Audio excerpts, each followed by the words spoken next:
Je vois qu'il y a des nouveaux là-bas, ils n'osent pas entrer. Entrez, soyez... Vas-y. Et ils ne connaissent pas l'église, c'est pour ça qu'ils n'osent pas. Elles préfèrent parler. Eh bien, tout d'abord, bonjour à tous. Et soyez les bienvenus. Oula, ça siffle. Au nom d'abord de l'Assemblée, de tous ceux qui œuvrent pour cette Assemblée, pour qu'elle puisse se tenir tout simplement, ces rencontres. Donc, ils le font pour vous accueillir. Donc, merci d'être venus, parce que ça veut dire que nous travaillons pour quelque chose. Et c'est vraiment notre objectif, c'est que vous arriviez et que vous sentiez bien. Donc, nous sommes très heureux de vous accueillir. Et nous sommes d'autant plus heureux de vous accueillir, c'est que nous le faisons pas juste comme ça, d'abord pour vous montrer notre amour, mais aussi au nom de notre Seigneur Jésus-Christ. Voilà. Nous sommes ses représentants et ça, c'est vraiment une joie de le représenter. Donc vraiment, sentez-vous bienvenus. Et du coup, nous allons louer Dieu, puisque c'est pour ça que nous sommes là. Nous allons le chanter et nous allons le faire dans la joie. Parce que nous sommes dans la joie de le connaître, et il est dans la joie de nous connaître aussi.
comment ne pas te louer? Comment ne pas te louer? Comment ne pas te louer? Seigneur Jésus, comment? Ça semble un peu comme ça, très superficiel, mais en réalité, le fait de chanter, de taper des mains et de danser, c'est pas superficiel, c'est spirituel. Ne laissez pas les gens dire que c'est superficiel. Souvenez-vous l'Ancien Testament. On fait tout le temps référence à la louange, à la danse et au chant. Tout le temps. Prenez les psaumes, c'est que ça. Et même au combat. Donc je ne vais pas faire un enseignement là-dessus, c'est pas mon rôle, mais aujourd'hui. Mais plus d'un combat ont été gagnés parce que le peuple de Dieu a mis en avant ceux qui louaient, ceux qui dansaient, ceux qui chantaient. Et au travers d'eux, Dieu a agi. Et aujourd'hui, encore aujourd'hui, Jésus est vivant et encore aujourd'hui, il agit dans nos cœurs. Alors, vous êtes venus et vous avez bien fait. Pourquoi? Parce que Jésus dit, alors il dit encore aujourd'hui, mais j'ai la preuve, parce que dans Matthieu chapitre 11, verset 28, il dit « Venez à moi, vous tous qui peinez ». Vous ne connaissez pas votre Bible par cœur. « Sous le poids du fardeau, et moi, je vous procurerai le repos. » Donc si vous êtes lassé de votre semaine, si ça a été dur, eh bien vous êtes au bon endroit. Si vous vous sentez mal, si même vous ne sentez pas bien en vous parce que vous avez fait des erreurs, vous avez blessé quelqu'un, vous ne vous sentez pas digne parce que vous vous sentez sale, eh bien vous savez quoi? Vous êtes au bon endroit. J'ai une bonne nouvelle, Jésus est venu pour vous. Il n'est pas venu pour les bien portants, il est venu pour les malades. Et vous allez me dire, d'où tu tiens ça, François? Eh bien, vous allez voir dans Jean 12, verset 47, et là vous allez voir, car je ne suis pas venu juger le monde, mais sauver le monde.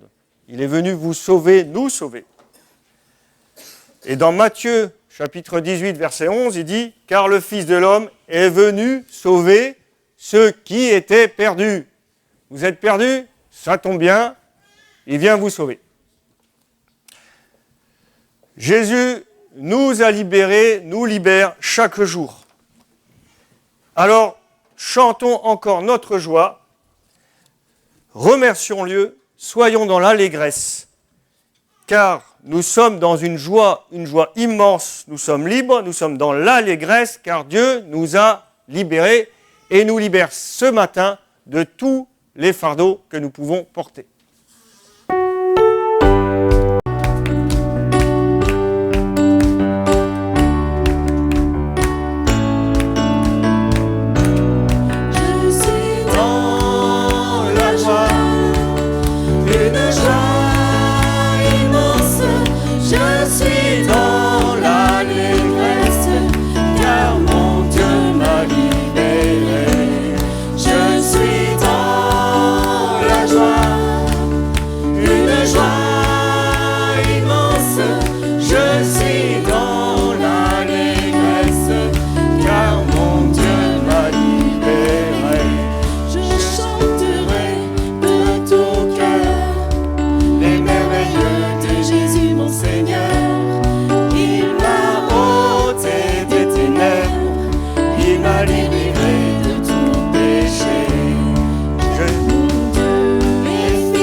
suis dans l'allégresse, car mon Dieu m'a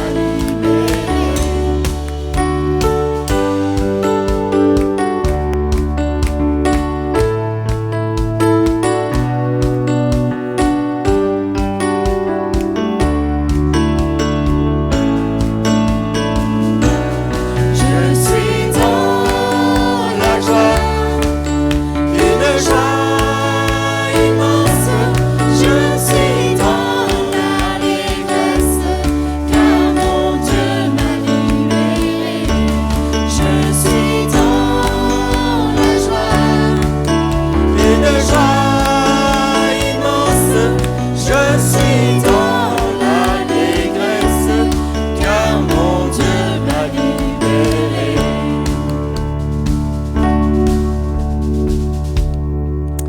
Voilà. Le Seigneur est ma force. Ma force est dans la joie du Seigneur. L'Esprit de Dieu nous a donné un esprit de joie, non pas un esprit de tristesse. Alors, pourquoi Dieu nous donne la joie? Pourquoi il nous donne tout cet amour? Alors, dans les Écritures, il est comparé au bon berger. Jésus lui-même dit « Je suis le bon berger ». La joie du berger, c'est que ses brebis soient heureuses.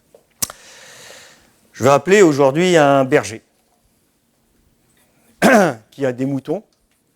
Tu peux venir? Voilà. Notre ami le berger vient. Alors ça vous fait rigoler, mais il est vraiment berger. Voilà.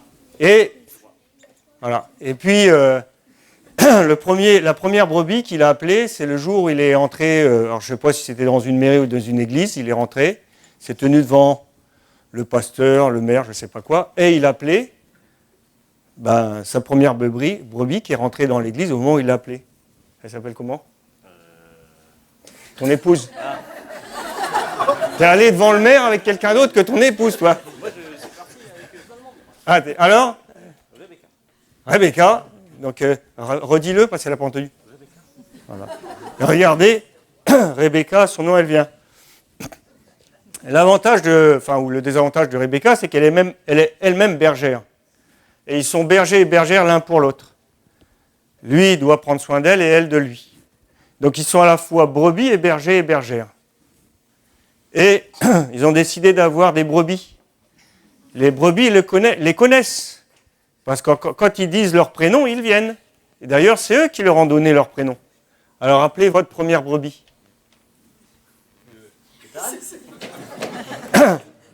C'est comme ça que tu l'appelles d'habitude? Ethan. C'est bien la première fois qu'il vient du premier coup. Ah, alors tu vois, voilà, sa première brebis. Donc, Ethan les suit partout. Hein. Quand il les appelle, il les suit. Mais c'est vrai, partout. Et quand Ethan s'en va et qu'il se perd dans la nuit, je ne sais pas où, il y va, ils y vont tous les deux. Hein. Ils donnent leur vie pour lui. Vous pouvez me croire, hein, ce n'est pas des histoires, c'est vraiment, c'est du vrai. Et alors, aussi, donc Rebecca donne sa vie pour Jonathan. Moi, je ne suis pas leur berger, alors je ne me souviens pas de leur prénom. Et Jonathan donne sa vie pour Rebecca. Alors vous allez dire, mais ils sont encore vivants. S'ils ont donné leur vie, ils devraient être morts. On est d'accord, hein? C'est quoi qui est mort chez toi le jour où tu as donné ta vie à Rebecca? Moi-même. C'est toi-même, bravo. Il est mort à lui-même. Et Rebecca, elle est morte à elle-même. Dès que Rebecca ressort, elle a son berger, elle dit « Oh !» Et vice-versa. En fait, c'est leur égoïsme qui est mort à eux-mêmes. Et ils ont vraiment donné leur vie l'un pour l'autre. Et dès qu'il faut, ils leur redonnent. Dès qu'il faut, ils font remourir la vieille Rebecca ou le vieux Jonathan. Pour le nouveau, celui qui est ressuscité avec Jésus. Voilà. Et alors, ils ne sont pas bergers et bergères que de cette brebis, ils en ont encore une deuxième de brebis. Est-ce que vous pouvez l'appeler, voir si c'est Mathéo, la deuxième brebis. Regardez, la brebis, elle vient. Regardez son sourire et son regard coquin quand il arrive auprès de son berger, sa bergère. Moi, je suis sûr, je l'aurais appelé, il aurait fait « Qu'est-ce qu'il veut ?» Joyeux anniversaire, Mathéo, ça fait 9 ans que tu es une brebis. Joyeux anniversaire. Joyeux anniversaire. T'as eu ton chocolat? T'aimes pas le chocolat? Si, t'aimes bien? Tu l'as eu? Bon, c'est bien. Ensuite, il y a une troisième brebis. Alors, regardez, ça c'est de la brebis. Ça se précipite vers son berger. Tout ça. Regardez comment ils sont heureux, les bras les uns des autres. Vous croyez que c'est différent avec Jésus? C'est exactement pareil. C'est exactement pareil. Quand nous rentrons dans ses bras, il est heureux comme... Regardez comment ils sont heureux là. C'est beau, hein?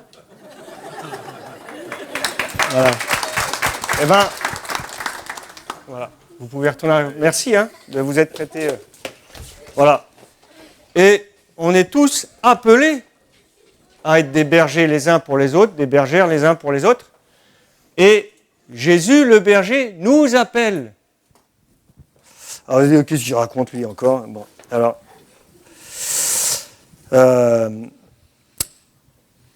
Dans Jean chapitre 10, verset 1 à 6, mais ça je vais vous le lire après. On va d'abord, tous ensemble, Dieu nous appelle, c'est notre berger, et nous allons suivre notre Seigneur.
Celui qui entre dans l'enclos des brebis sans passer par la porte, mais qui escalade par un autre endroit, celui-là est un voleur et un bandit.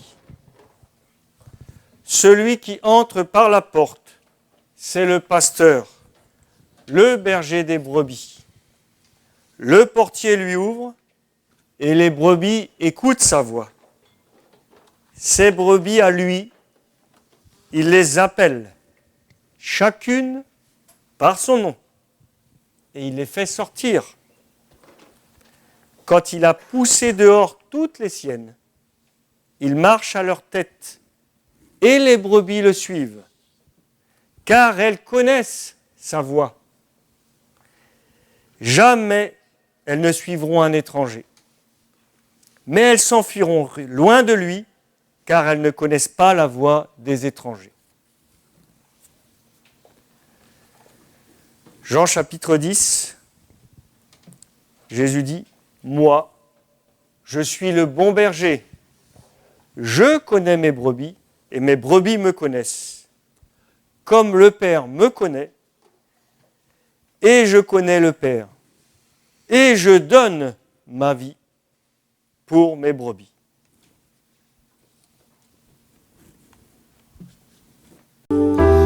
Oh, j'apprendrai à écouter la voix du bon berger quand je l'entends. Oh, je comprends qu'il a payé pour ma liberté. Quand je t'ouvre mon cœur, je te vois, Seigneur. Quand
Tu es là,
moment d'être livré. Et alors que Jésus allait entrer librement dans sa passion et qu'il prenait part à son dernier repas avec ses amis, au cours du repas, il prit le pain, il le rompit et le donna à ses disciples. Prenez et mangez-en tous. Ceci est mon corps livré pour vous. Et juste avant, il avait fait la prière de bénédiction. Je te bénis, Seigneur, Créateur du ciel et de la terre, toi qui nous donnes ce pain, fruit du travail et fruit de la terre et du travail des hommes. Et puis tout à la fin du repas, il prit la coupe. À nouveau, il rendit grâce. Je te bénis, Seigneur, Dieu de l'univers, Créateur du ciel et de la terre, toi qui nous donnes ce vin, fruit de la vigne et du travail des hommes. Et il la donna à ses disciples en disant, prenez et buvez-en tous, ceci est mon sang livré pour vous.